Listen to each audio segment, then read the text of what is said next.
Hola, soy Natalia Cepeda y te doy la bienvenida a esta nueva entrega de Radar Comex, un resumen de noticias de comercio exterior. Recordá que este video va a estar dividido en tres partes, una en la que hablamos del comercio exterior de Argentina, otra de Latam y otra del comercio global. Quédate ahí que ya empezamos.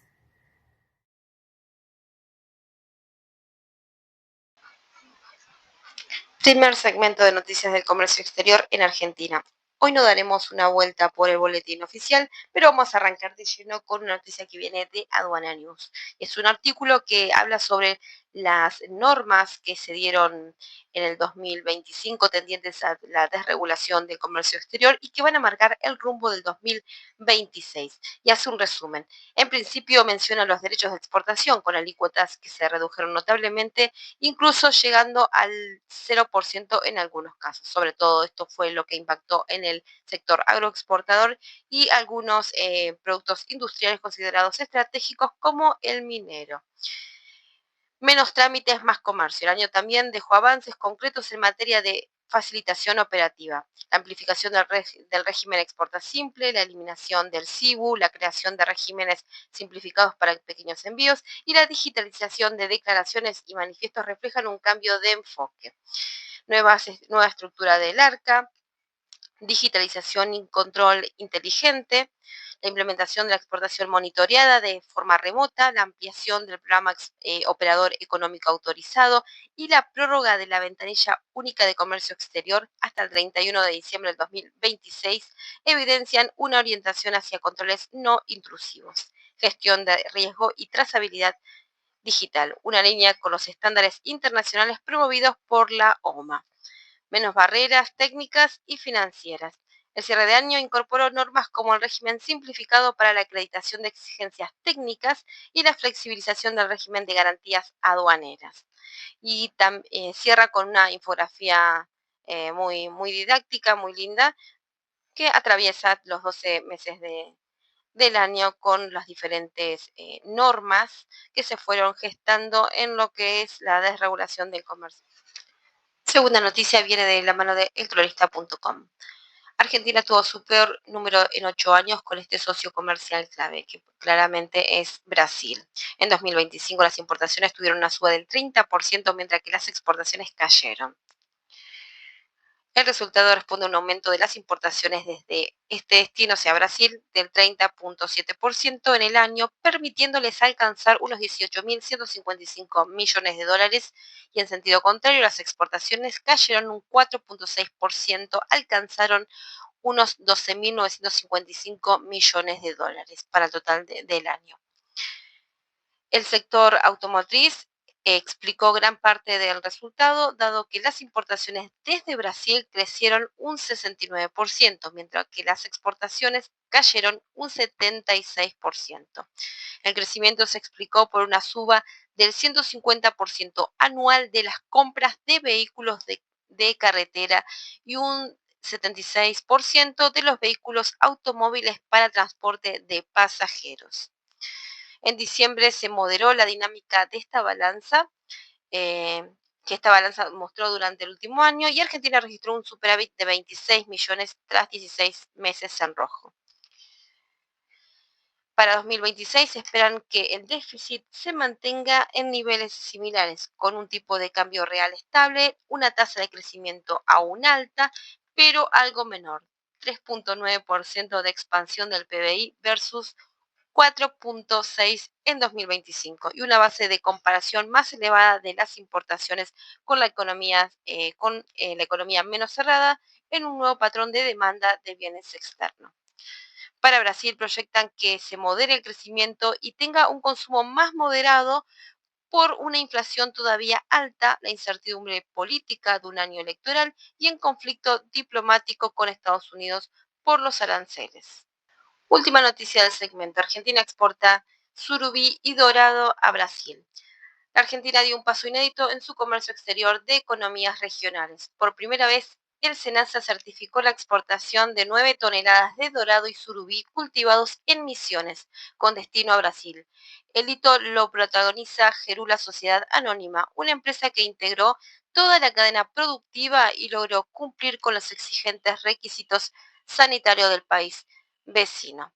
Miguel Ángel Gerula, director y cofundador de la firma, explicó a El Canal E el alcance del logro. Por primera vez vamos a estar hablando de dorado y surubí argentinos en el mercado brasilero. Se trata de un avance estratégico que combina innovación productiva, agregado de valor y apertura de mercados. De la piscicultura experimental a un modelo integrado. Gerula detalló que la piscicultura comenzó como una actividad secundaria en 2017 y que el proyecto se desarrolló en tres etapas: reproducción, engorde y procesamiento. Para lograrlo, la empresa construyó reservorios de agua y una estación de reproducción propia.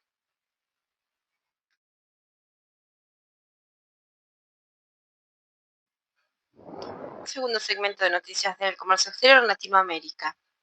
El impulso exportador de América Latina en 2025, récords históricos y nuevos destinos comerciales, con un crecimiento destacado en la exportación de metales y productos agroindustriales. Los principales destinos para la región en 2025 fueron Estados Unidos, la Unión Europea y China. El año 2025 cerró con un desempeño exportador positivo para la mayoría de los países latinoamericanos, marcando un crecimiento sostenido en diversos sectores producidos pese al contexto internacional desafiante. Las cifras oficiales disponibles reflejan no solo aumentos en el valor de las ventas externas, sino también una mayor diversificación de productos y de destinos comerciales.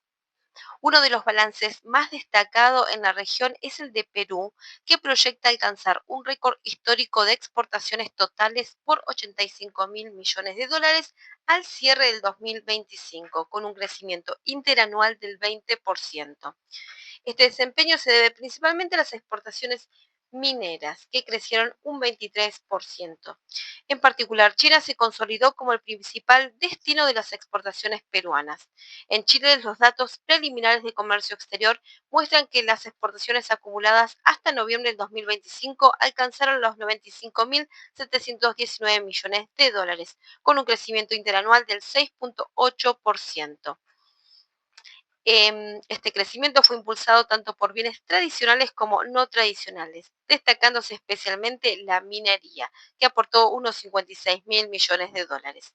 En Argentina, según datos oficiales, las exportaciones de bienes, los 10 principales productos, representan casi el 60% total de las exportaciones en noviembre de 2025, con una presencia destacada de productos agropecuarios y manufacturas, aunque con variaciones según el tipo de producto.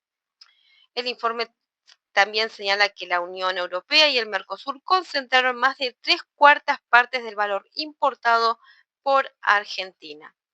En Paraguay, la composición de las ventas externas estuvo dominada por los productos vinculados a la agricultura y la energía. Los principales rubros exportados incluyen soja, carne bovina, energía eléctrica. En Uruguay, el informe de noviembre de 2025 indica que las exportaciones de bienes, incluidas las zonas francas, totalizaron unos 12 mil millones de dólares. Las exportaciones de Bolivia también mostraron expansión durante 2025, con cifras acumuladas hasta octubre que evidencian una dinámica activa de envíos al exterior. Aunque los detalles varían según el rubro, los productos energéticos y minerales, así como algunas manufacturas básicas, jugaron un papel destacado en el comportamiento exportador del país. Apertura de mercados y diversificación de destinos. Más allá de las cifras absolutas, uno de los aspectos relevantes del balance exportador latinoamericano en 2025 fue la diversificación de destinos. En Chile, por ejemplo, las exportaciones de servicios alcanzaron niveles récord, con los principales destinos siendo Estados Unidos, Perú y Colombia. Bueno, perspectivas y desafíos para el 2026. Obviamente las expectativas son variadas y dependen en buena medida de la evolución de la demanda global. Esto también lo vimos en el último video que hicimos de NC Comex Hub. Continuamos.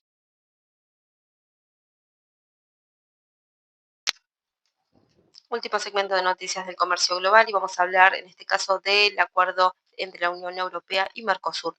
Vamos a tomar como base el informe elaborado por la firma de consultoría Lorente y Cuenca, que va a servir de base no solamente para este video, sino también para todos los artículos que están viendo en las diferentes plataformas de noticias.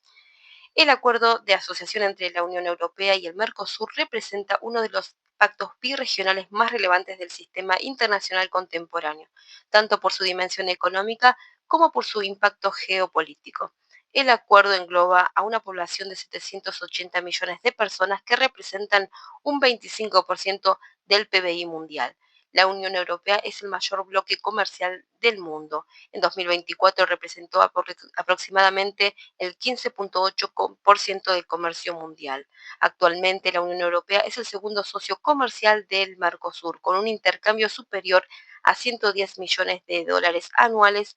Además, absorbe el 14% de las exportaciones del bloque y provee el 20% de sus importaciones. El acuerdo de asociación Unión Europea-Mercosur está estructurado en dos pilares complementarios: el político y de cooperación, enfocado en sostenibilidad, gobernanza y fortalecimiento del vínculo regional, y el comercial, orientado a la liberalización de aranceles, la facilitación del comercio y la integración productiva. Este informe también nos provee un cuadro comparativo muy interesante donde nos mencionas los principales promotores y detractores del acuerdo. Por el lado de los promotores, los principales gobiernos del lado del Mercosur fueron Brasil, especialmente bajo la presidencia de Lula, Uruguay, Paraguay y en menor medida Argentina. Por el lado de la Unión Europea, los principales promotores fueron España, Portugal y Alemania. Los detractores del acuerdo por el lado del Mercosur fueron las áreas productivas específicas de Argentina, sectores de Brasil y Paraguay más dependientes de la protección arancelaria. Por el lado de la Unión Europea, Austria, Irlanda, Polonia, Rumanía, Italia y Francia en cuestiones agrícolas y ambientales. En cuanto a las implicancias comerciales, tenemos acá un cuadro donde nos muestra la población de un lado y del otro, el intercambio comercial entre sí y los principales productos exportados desde Mercosur y la Unión Europea. Por lado de Mercosur tenemos petróleo crudo, soja y subproductos, café, minerales de cobre, semillas oleaginosas. Por el lado de la Unión Europea, hacia Mercosur tenemos medicamentos, vehículos y autopartes, maquinaria industrial, aceites ligeros, turborreactores y maquinaria eléctrica. En cuanto a los efectos de este acuerdo, podemos mencionar la liberalización arancelaria masiva.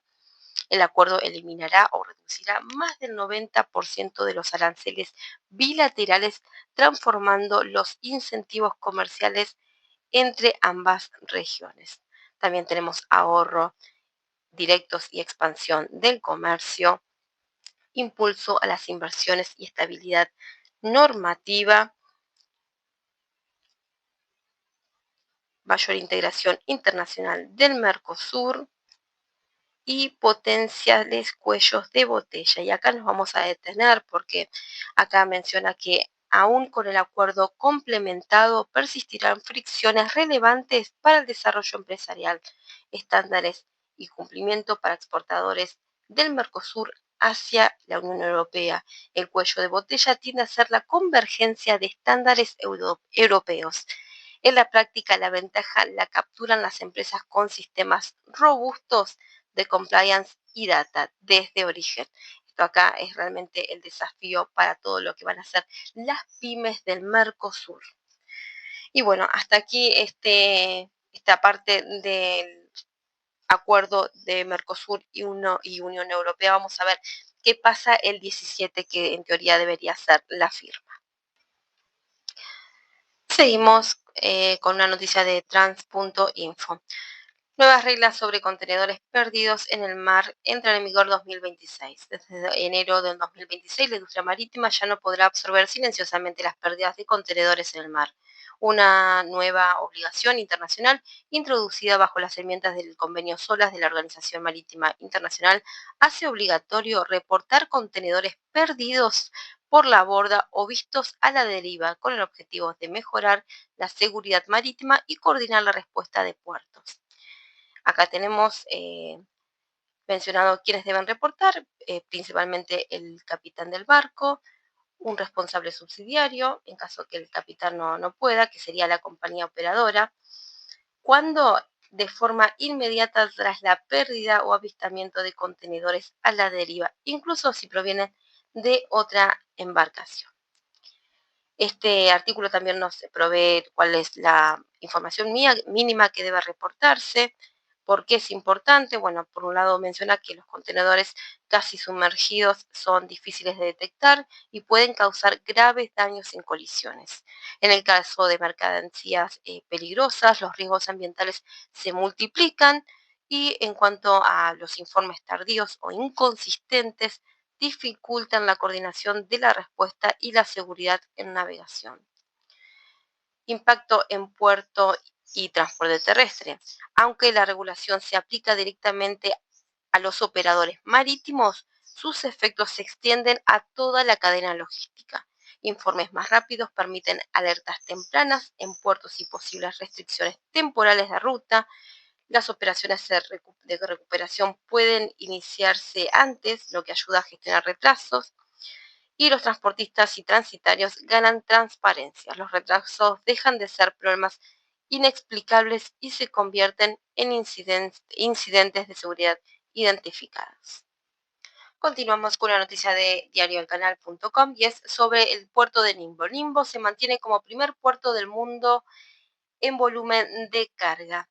El puerto de Ningbo Zhoushan movió durante el 2025 un total de 1.400 millones de toneladas de mercancía, según ha informado el Ningbo Zhoushan Port Company Limited, compañía responsable de gestionar el recinto portuario del este de China. El tercer puerto más grande de contenedores. En el apartado de Teus, el recinto chino superó en el 2025 por primera vez los 43 millones de Teus. Asimismo, las cifras del 2025 permiten a Ningbo Zhoushan situarse en el séptimo lugar en el apartado de centros de transporte marítimo internacional a nivel mundial. Continuamos con la noticia y esto es sobre el Año Nuevo Chino para fechas que deben tenerse en cuenta. Por un lado tenemos, aunque el feriado oficial suele ser de 7 días, el impacto operativo es mucho más amplio. Tenemos finales de enero y inicios de febrero de 2026, tenemos la disminución progresiva de producción y saturación en fábricas, puertos y aeropuertos. El 17 de febrero de 2026 es el inicio oficial del Año Nuevo Chino. Del 17 al 23 de febrero, la semana principal de feriados, la mayoría de las fábricas y oficinas permanecen cerradas.